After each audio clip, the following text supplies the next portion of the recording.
So the camera gives you a reason to ask questions that you would never have the guts to ask otherwise.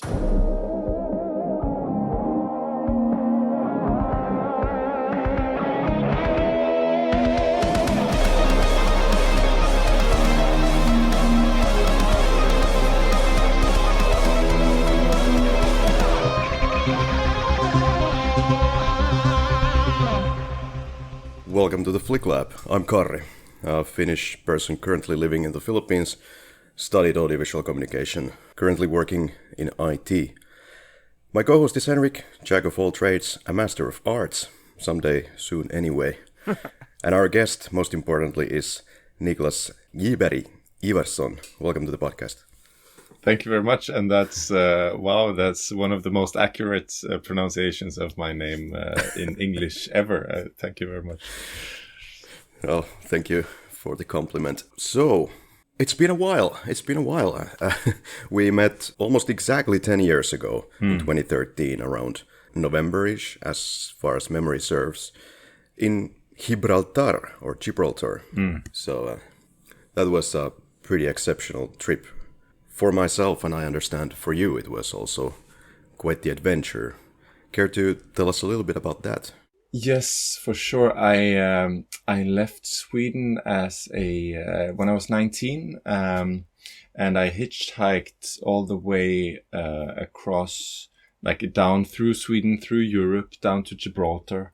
And then there I found a boat, and I sailed with that boat across the Atlantic to the Caribbean, where my father was living. And I guess this is a segue to my father and our relationship, maybe in regards to this podcast, right? Right. So you've been in the Caribbean a couple of times, or this was the time when you went there? No, this was the second time I was there. I moved. My father moved there when I was 17 or 16, 17. And then I went with him for half a year.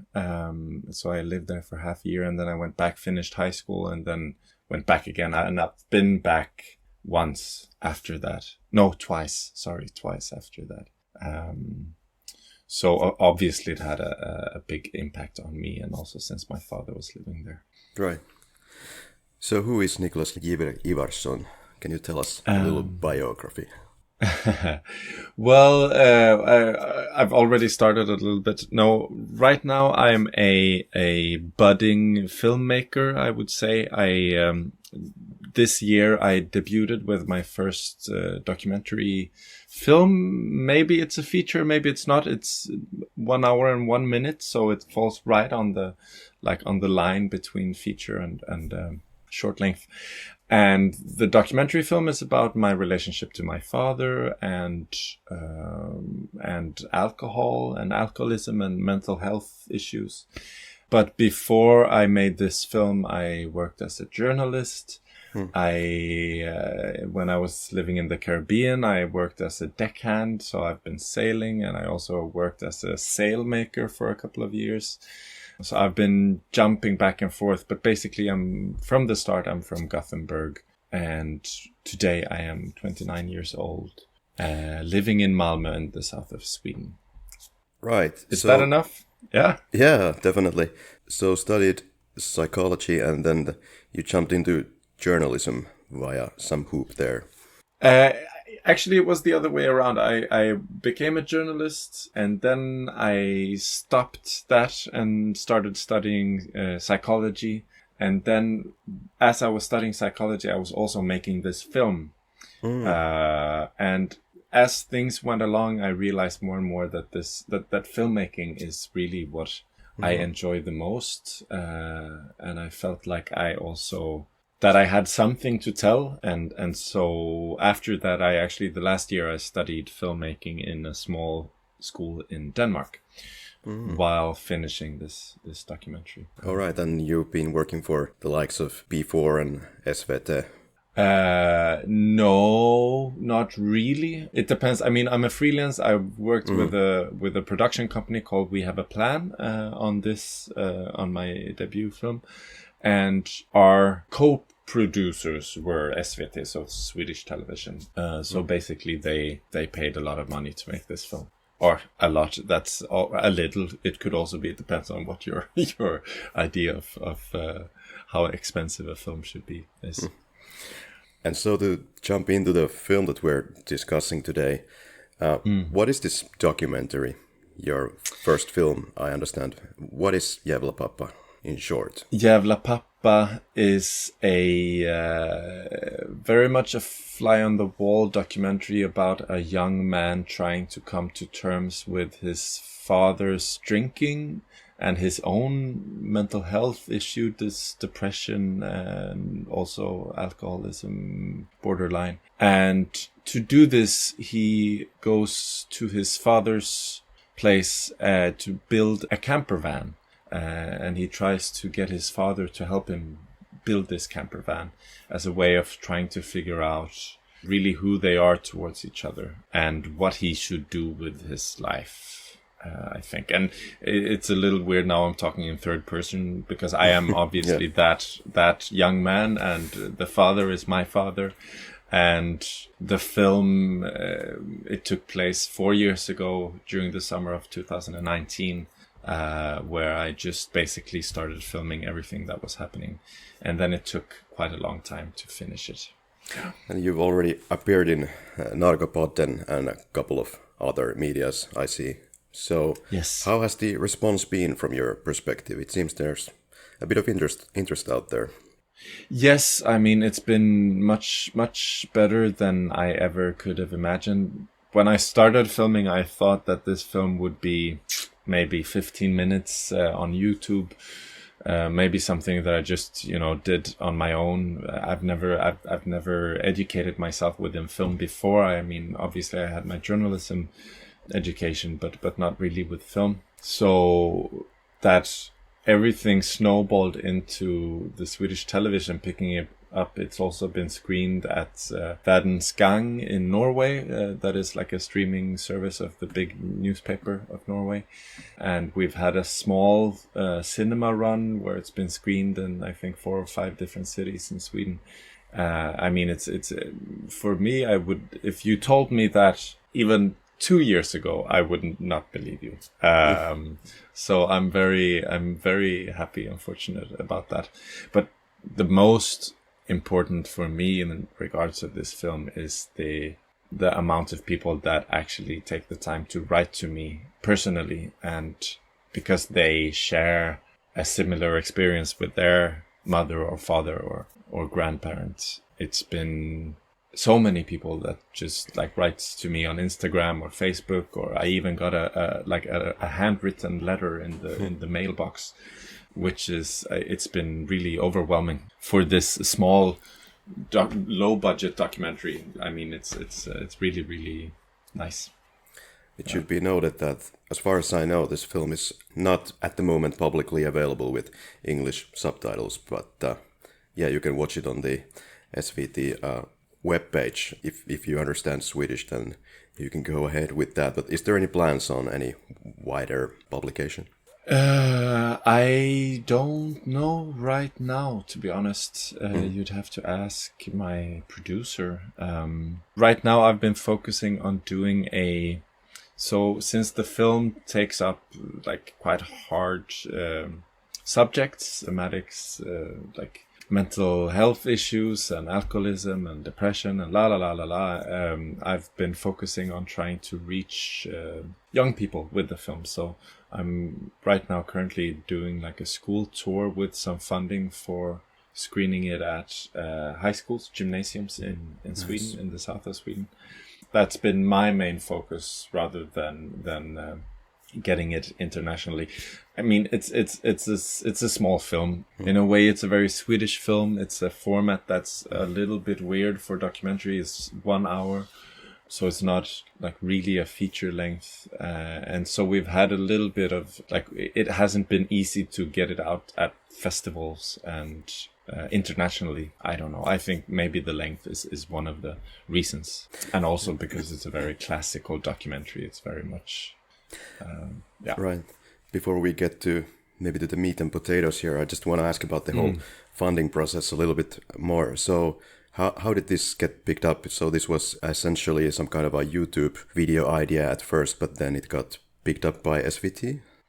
Well, I didn't have really an idea of what it would be at the start. I was just at that time I was very lost. And I had started filming a documentary about ghost hunters in Sweden, but I had this exhaustion, depression. And so I just said, I have to quit everything and go to my father and do this because, yeah.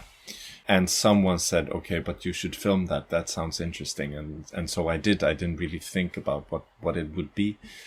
And then when I came home, I thought, and I had like 60 hours of footage in the autumn of 2019. I thought maybe, okay, so I'll try to do something, maybe YouTube, But first I applied for money from the Malmö stad where I live, so the municipality of Malmö, like a culture funding thing, small thing for young people. And I got a little bit of money from that. And then most of all, I got more I started believing in myself a little bit. So I applied for more money from the regional film fund in Sweden, and they gave me some development money. And then I emailed a woman at SVT, and she became interested, and so they gave me a little bit of development money. But basically all of this, I think, would never have happened if I hadn't gotten in touch with a Swedish film editor called Åsa Mossberg, who really took me under her wings and saw something in the material and said, okay, so I will try to help you. And I think just her help and her saying that she would be a dramaturgist on this project made people feel like, okay, this can actually become something. And so after that, we got the final yes to make the film and all the money we needed to finish it. Looks like we have our first shout out of the evening out of the way. You mentioned that this is a very Swedish documentary, right? And from this, I guess we could segue to the discussion about the similarities of Finnish and Swedish conservatism and the mindset towards opening up, etc. Henrik, did you get that vibe as well? That, yeah, we've seen this before. In the spirit of Finns. Kinda and kinda no. Like what you say about the Finnish conservative nature, that most definitely is true and holds water. And you can see that, of course, talking about the film deals with alcoholism and self-destructive behavior patterns. So naturally, of course, the process of opening up about those things, it is going to be hard, it's going to be challenging. But I kind of got the feeling at the end of the film that it was easier for you, Niklas, and your dad, perhaps even to Swedes, to open up about these things and actually have these heart-to-heart discussions. Because in Finland, they are difficult as all hell. Like simply the act of telling your father that you actually love him is almost impossible for a Finn to pull off. We have been trying to learn how to do that for the past 5 years, and we are still failing. I'm sorry to hear. From my end, you partly already answered this one, Niklas.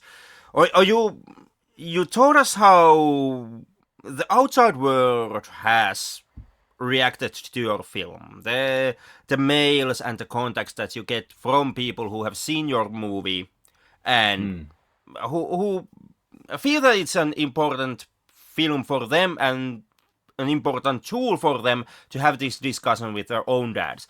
But in the film, you talk about your relationship with those close to you.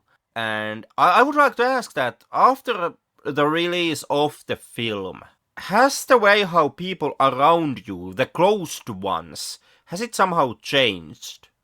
That's a very good question. I don't think so.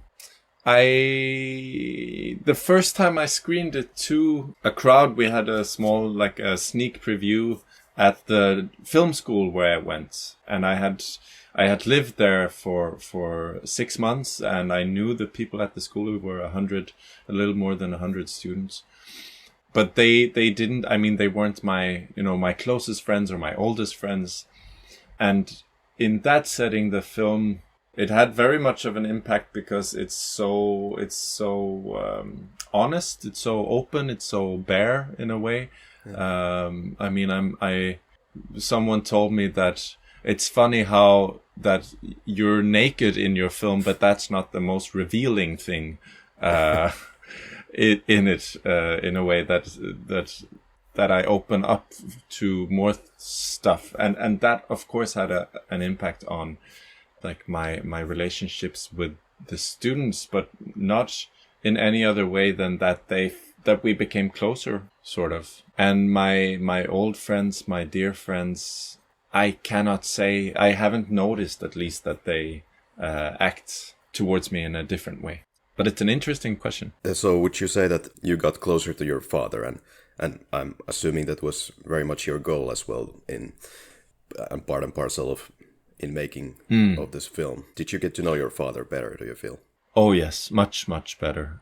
I mean, we've always had, like I said, I mean, I moved with him to the Caribbean. I grew up with my mother mostly, but I moved with him to the Caribbean when I was 17. So, and I went back when I was 20. So obviously we had some kind of a connection. But this that I talk in the film that I long for, and that you're also talking about, Henrik, this just opening up and talking about your feelings with your father and feeling that they are acknowledged in a way, your inner life. This I somehow missed and yearned for. And after that summer, I mean, my father started opening up on his own accord, and he started talking to me and telling me about stuff that he'd never told me about before. And for that, I think it is because I didn't give up in asking those questions during the summer when we also filmed this documentary. And so that's now when I go around to schools and I talk about the film, that's my kind of my takeaway, that it's can I curse yeah in this podcast? Yeah, sure. It's really fucking difficult to talk about your emotions and your feelings, especially if you don't have a language for it. But if you do it, it might hurt, but it gets better, and that's my takeaway, and that's basically what I want to say with the film, or one of the things. To kind of lean into that, or to have a kind of a, like you said, Niklas, a sneaky question surrounding the subject matter. So, seeing how personal this film gets, and seeing how deep it goes, it talks a lot about deep emotional pain and hurt, and where that pain leads you.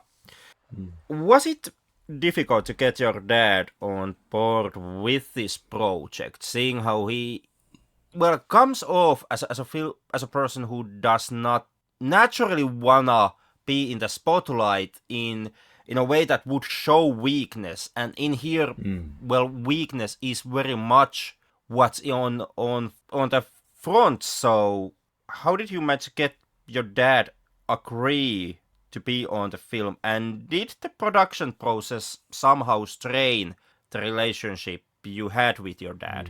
It's an interesting question. First of all, I'd like to just assess the term weakness, because in this context I would much rather use the term vulnerable, because I don't believe it's a weakness to be vulnerable, rather the contrary.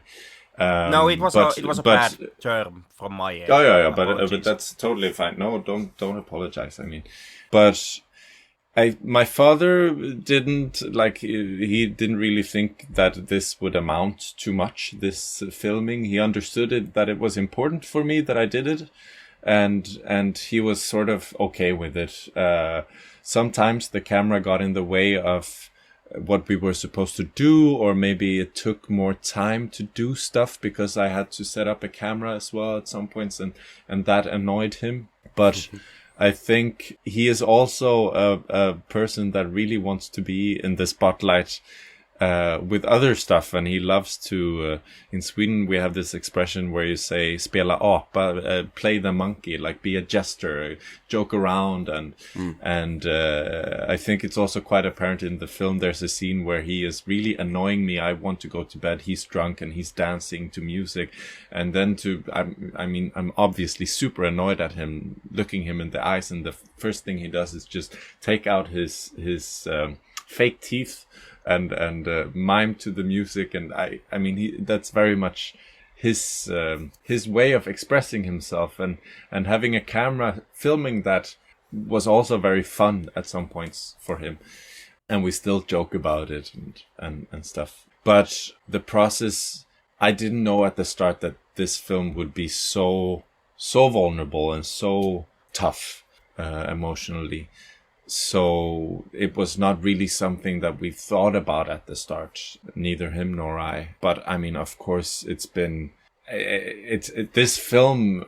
It's my life. It's 4 years of my life where I went from being really depressed and in a bad spot, like misusing alcohol and ruining relationships, and then during those 4 years, I got my life together, and now I know exactly what I want to do with my life, and I have a purpose, and I have a better relationship with my father, and I have a better relationship with myself. So, of course, that journey have been extremely hard for me, but it's also been maybe maybe the best thing I've ever done.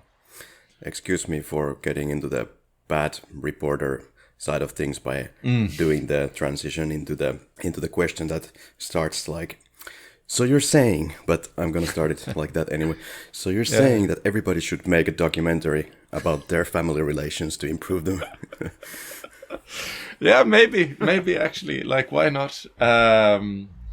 It's okay. So the camera gives you a reason to ask questions that you would never have the guts to ask otherwise, or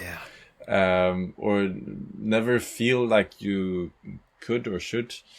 So there's this, I studied psychology, right? And I didn't learn much. I after 2.5 years, I quit to start making film. But one of the things that I did learn is that there's this idea in psychology that within a certain branch of, it's called phenomenology, where they say that, okay, so we don't really know anything about the human brain, but basically if someone gets to talk to someone that listens and listens sincerely with intent, something happens in the person that gets listened to, like the person that gets to talk. We don't really know what it is, but it looks like they feel better. And I think making a documentary is very much about talking and listening, and that's one way to get to that point, and it's maybe a front to get to, like a sneaky way, if you would call it that. But that's exactly that's so amazing about when you're doing interviews. For example, in this podcast, you just get to talk to people that you would never get to talk to otherwise, and you can get quite deep into conversations like I guess we do here. So yeah, that's amazing. Or finding out new and exciting things from your grandma's past that you could never ask, but now you have a reason for it because you have a recorder and mic. So exactly. Yeah, but anyway, exactly.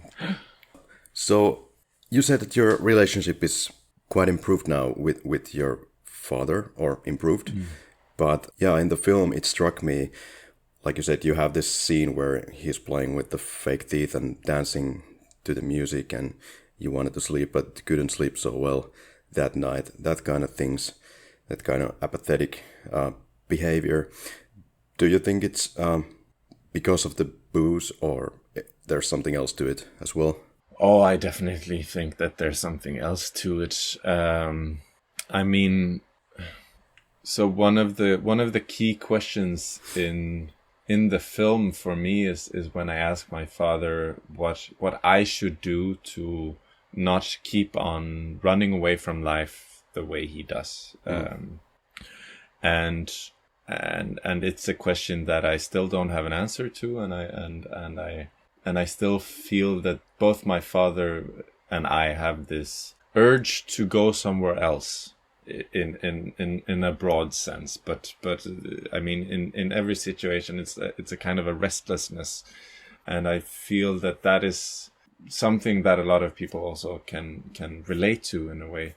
Never really being content and always trying to figure out a new perspective. I think that is part of the adventurability. I don't know what the word is, but basically my father's need for adventure, need for stimulation in a way. And I think that the alcohol, I mean, if he was sober in that situation, maybe he would take his teeth out, but he would probably be more aware of my needs in that situation where I was tired and angry, and maybe he wouldn't be up in my face the same way, but he would probably still feel that, okay, so let's do something fun. Let's figure something out. Let's turn this situation into something that's more than the mundane. And that's a part of my father's personality that I think maybe sometimes is fueled by alcohol, but a lot of the time isn't, if that makes sense. This question may be a little bit antiquated and silly and simplified, but it's asked so many times in this context. That do you feel that that's running away from something when you go to the Caribbeans? Yes, I think for me the first time it wasn't. The first time I went there, because it was the first time I got to live with my father for a longer amount of time, and it was such a big adventure. And but it's always running away and running to. It's such a fine line in between, and sometimes you're doing both at the same time. I feel like when we met 10 years ago, a lot of that was just running away from something. I didn't know what to do with myself. I didn't know. The only role models I had was my father, who'd been around the world 7 times or whatever, and you know, the classic male Hemingway, Kerouac, and you know, the adventure guys, and so that was what I was comparing myself to. So I thought that maybe I had to do that sort of crazy stuff, but I think also it was just running away from dealing with what I had inside. Yeah. Something that might blow your mind a little bit. In the last episode that we just recorded a couple of days ago, we had Pat Smith on. Oh, really? Yeah. Wow, that's crazy. Yeah. I haven't thought about him in a long time. What is I can ask you about Pat later. I'm super curious. Yeah, sure. Yeah. I guess this might be repeating myself a little bit, but to put it a little bit different way, do you feel that this documentary allowed you to compartmentalize your thoughts to reach some kind of a solace towards your dad? Is this documentary the thing you were looking for, or something different, good or bad? No, I think it's really weird, but I think it is more or less what I needed or what I was looking for. I mean, I was still, after that summer where we built this camper van together and we filmed the film, I was really angry with him for being drunk all the time, and just through the process of editing everything and seeing myself from the outside and hearing his answers to my questions again, or non-answers or whatever, something happened in me. So it was just exactly what I needed to go, to leave it behind in a way, and to be able to go on. Yeah. After watching the film, I was still kind of processing it, like, where do you want to go with this? Or is it more like a camera that is observing, or is it something that you really, really wanted to capture and say with this film. I think, as you have shown it in schools, etc., this should be helpful for them to cope with similar situations. So there's definitely that factor. Yeah, I mean, I hope so. I did it. It was very clear in early on in the editing process that I wanted to make the film that I never got to see when I was 16. I wanted to, because, I mean, I don't know how it is in Finland, but in Sweden, 20% of kids at some point in their young life, they have a parent that is drinking too much, or has an alcohol problem. That's quite a lot of people. That's 1 out of 5 people. And I mean, I was approached recently by an old classmate of mine that I went to high school with, and we were even quite close. And she just texted me after seeing this film. We haven't talked in 14 years or something. And she said that she had had a similar experience with her parents. And I mean, we never talked about this. Everyone, especially in that age when you're 17 or a teenager, you think that you're the only one experiencing this thing. And for me, it was just very much important to make a film that you could relate to in that situation, that you could start opening up about your own family with or compare to. And then also it was very important for me to make that the portrait of my father is nuanced, because the relationship, as it often is, not always, of course, I mean, but oftenly with a parent that is drinking or has a different kind of issue, there's also a lot of love, which makes, I mean, that makes it hard to set up the boundaries when you are not treated the way you think you're supposed to be treated. And that was also just very important for me to just show that and make it like a mirror for people to reflect themselves in. That's what I tried to do. And then, I mean, if it works or not, then that's someone else's decision. But that's what I wanted to do. And then, obviously, of course, I mean, I feel strongly for talking about stuff and sharing your trauma or whatever it is. And so that's also a strong point in the film. Henrik, how did you take what were your feelings after the documentary ended? I got quite the emotional turnaround during the 61 minutes that the documentary takes. Like I of course, before I pressed play for the first time, I had done and gone and checked out the trailer, so I knew kind of what the theme is going to be. And well, seeing how paternal alcoholism is extremely typical also in Finland, it was well, I was perhaps a bit dickish with my initial going to the film point of view, because I was kind of like, okay, we get a documentary about dad who drinks, and the possibility that behavior pattern can be inherited by the child.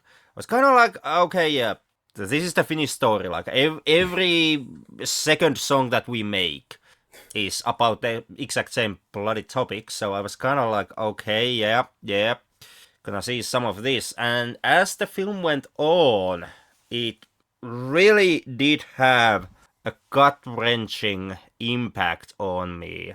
I have to confess, I was crying my eyes out. Me too.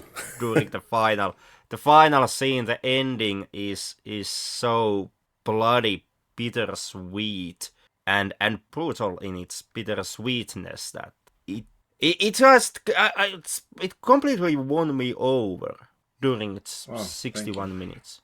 Nice.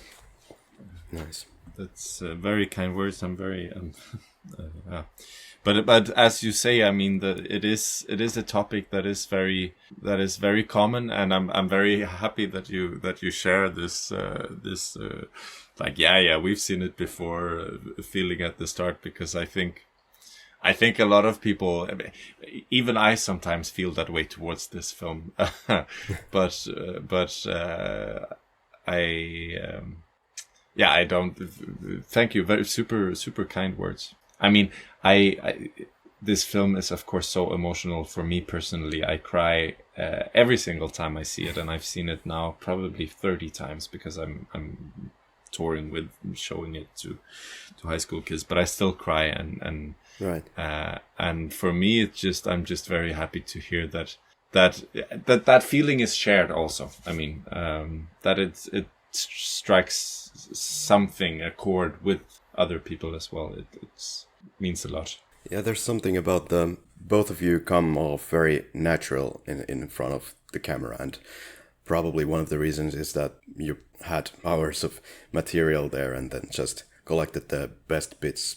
We had about 60 hours of footage, so it wasn't that much, but still, I mean, it's a fair amount.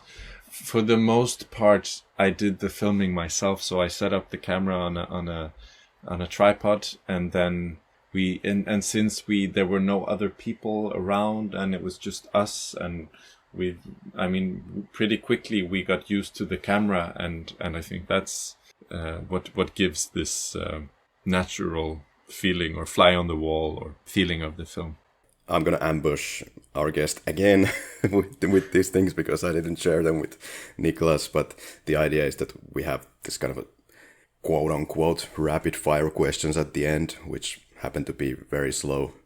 Anyways, but so Henrik, you really know you're watching Jävla, pappa when ... When the favorite Finnish pastime turns into a harrowing self-examination of your own toxic masculinity and tendencies of self-harm, which, to be honest, is all Finnish pastimes. You really know you're watching Jävla, pappa when you spend 6 months filming with your dad, and as you drive off, you forget your DSLR at his porch. Yeah, couldn't come up with anything better than that. Yeah. And I know that I'm watching Jävla, pappa when I bawl my eyes out at the end. And maybe that's not a fun quickie, but that's my cue for that. Henrik, combination question. Did you like Goddamn Dad? And would you recommend Goddamn Dad? Like I already said, this is a film that won me over as it went on. And as an end result, I absolutely did love the film. And I am recommending Jävla, pappa to those who has the ability to see it. Which, of course, then comes with the caveat, since we are an international podcast, who exactly has the opportunity to see it? Seeing how, at the moment that this episode is being recorded and airs, the film still very much circulates in Sweden and on SVT, which is something that, our international listeners might not be able to get around to. So, on that regard, I also think, like, since Niklas said that it's about his producers, how, the film goes, or how it continues from here.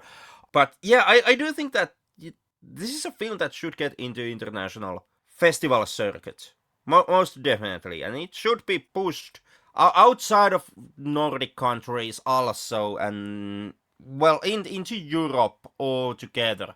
And in that case, if that comes to light, if that happens to manifest, you happen to be on any of the film festivals and Jävla, pappa is on the program, I do definitely recommend that you then go and check it out. All right. Yeah, wow, that's really, really kind words, Henrik. Thank you. Did I like the film? Would I recommend the film? The answer to both is yes. There's some aspects about the film that really resonate with me also on a personal level. I haven't exactly had the alcohol type of issues in my family, but I've seen a lot of that alcohol abuse and know kind of roughly where it can lead to as well. So I definitely, got emotional by the end of the film. I think it was really well cut and appeared to be really well organized, all the shots and the construction. Probably better than you would normally expect from this type of filmmaking. But yeah, definitely go see Jävla pappa if you have the opportunity. And of course, maybe we should market this episode now to the Swedish audiences, as they have the special language and streaming access to that. But seems to be streamable outside of Sweden as well. So, yeah.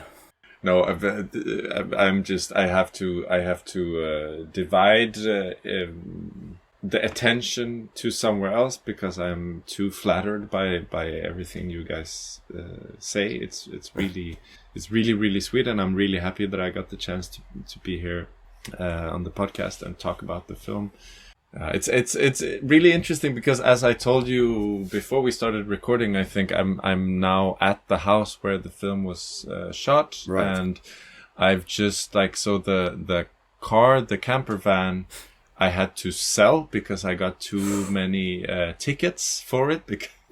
So it was like a financial thing. But now I'm here and I've sort of just decided to buy a boat that's on the grounds where my father. So maybe this spring, like the Jävla Pappa 2 will emerge. I'm not gonna film it. I've made that film and it did what it had to do. But it makes me very nostalgic, or maybe not nostalgic is the right word, but it's very interesting to think back for me and all through the process of this film. It took 4 years to finish from start to the actual premiere. So it's thank you for that. It's right. So what happened? Was the Swedish traffic laws or some laws too restrictive so that they didn't accept the interior of the car, or? No, that was totally fine. It was just because it's so big, I couldn't get a residence parking permit, which is cheaper. So instead, I would drive around and put it on different free parking spots in Malmö where I lived. But they clean the streets 2 days every month, and if the car is there at that time, you get a fine. And then one time I parked it 9 meters from the crossway instead of 10 that you're supposed to, and so I got a fine. And then the battery died and I couldn't move it, so I got a couple of fines because it stood while they needed to clean. And after a while it was just okay, so what am I doing with this car? Why? And in a way I think it also related to the film. Why am I keeping on to this thing that doesn't give me anything but trouble? Oh, yeah. So did you manage to have any adventures with that van? I did a little bit, but only in Sweden. So I went camping a little bit in the south of Sweden, and I drove around and I went to a couple of forests and okay. So I did have some adventures, but never outside of Sweden. Right. And it also really bugged me because the car, you never see the car finished in the film. And it was a choice I did while filming because right. The car is it's a metaphor for our relationship, of course. It's corny, and I didn't want to show it being finished because a relationship is never finished, right? Smart. But I've really regretted that decision because I never filmed it finished, so I don't have the pictures of it being, done and looking nice and I don't know, maybe it could have been in the film, but yeah. Right. So, is there any additional shout-outs you want to mention, or do you want to tell us something about your team regarding this documentary before we go? Yeah, this film, obviously, I had no experience and no education. This film would not have been what it is without the people that I now know and love that made it with me. The editor, Kristoffer Elfström, who's just the most fantastic editor and human being. Ronald Hoy, who made the music, and he is also just a fantastic fantastic professional composer to work with, and a dear friend of mine now after this process, Kerstin Ubelacker, who produced the film. And then, I mean, just there's so many people. I can't go through them all, but I'm just so grateful for everything. I could do a special shout out to Andreas Törn, because he shot some footage that we used when I was 16. So a long time ago. And I forgot to put him in the first credits, and I feel really bad about it. So now I'm giving him a special. He's the coolest guy and a very close friend and a very an interesting filmmaker. He's made a short film. It's also Swedish, unfortunately, but he's made a short film that's on YouTube that's called Om fåglars ivägflygningar, which I highly recommend. It's a very interesting film about also dealing with trauma. So that's I'm gonna cut it there and then just say thanks a lot for having me, and thank you for the kind words and for our pleasure. It was just it was a very nice trip down memory lane to talk with you again, Karri. Before we go, is there something that can be expected from you in the future, if not Jävla, Pappa 2, but any upcoming projects, and where can people find you? Well, I'm found on Instagram, Niklas Gyberg Ivarsson, and I am working on projects right now. I am again looking at the material of about the ghost hunters in this rural town of Sweden. I am also writing a few fiction short film projects. But as with film, I mean, it's you never know what is going to get picked up and what is going to get finished. But hopefully, I can tell you more about it in a few months. Cool. Looking forward to it. Yeah. Anything from you, Henrik? From my end also, thank you very much, Niklas, for allowing us a moment of your time amongst your schedule. And I hope all the best for you in the coming projects. And all the best for your papa as well. Yes, him as well. And kind of as a closing thoughts, the trip at Gibraltar and around Europe that I did, you did, for me it was kind of tough time in my life as well. And I had just had a kind of bitter breakup, and I guess I was, I don't know, looking for myself, but it was certainly a certain kind of period in my life. And yeah, I just wasn't very sure of myself at the time, and I was highly introverted at that time. And when you just came to me there to so openly discuss and suggest that, hey, do you want to see you again tomorrow? And kind of this really easygoing attitude, and it was really kind of you. So I really appreciate your kindness on that trip. Oh, Karri, I'm my eyes are tearing up a little bit. Thank you for saying that. That means so much to hear. I'm really, really glad you felt that way, and thank you for opening up about it. Thank you. Wow, super nice. And everyone, please go talk to each other, your mother and father and your family and extended family, to understand yourselves better. Go see Jävla, Pappa. And Niklas, thank you for joining us. No, thank you. And that's exactly what I'm going to do now. I'm going to go down and talk to my Jävla Pappa and have some dinner. And he also gives his blessings or sends his regards. Thank you so much. Super kind.